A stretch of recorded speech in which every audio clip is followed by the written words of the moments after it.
Welcome back, everybody. Today, I'm going to teach you how to create a baseline in a Gantt chart in Smartsheet. This feature is incredibly useful because it allows you to track and compare your original project schedule against any changes that happen over time, giving you clear visibility into project delays or adjustments.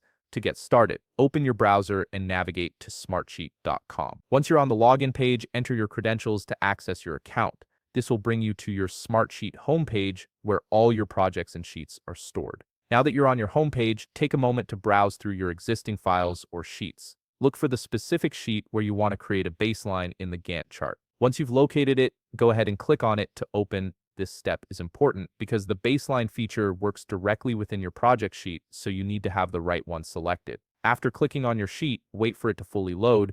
You might need to give it a moment depending on your connection speed. Once everything appears, make sure you're viewing the Gantt chart view.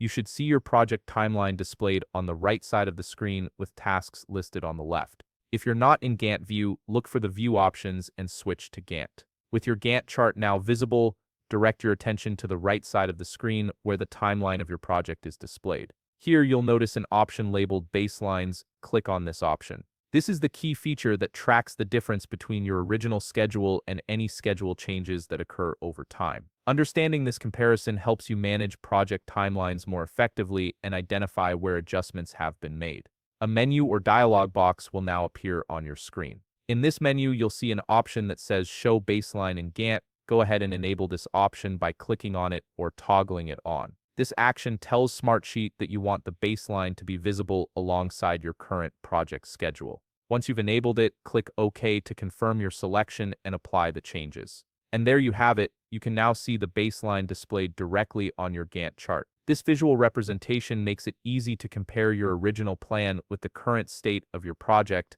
helping you stay on track and make informed decisions about scheduling. If you found this video helpful, please leave a like, subscribe, and see you in the next video.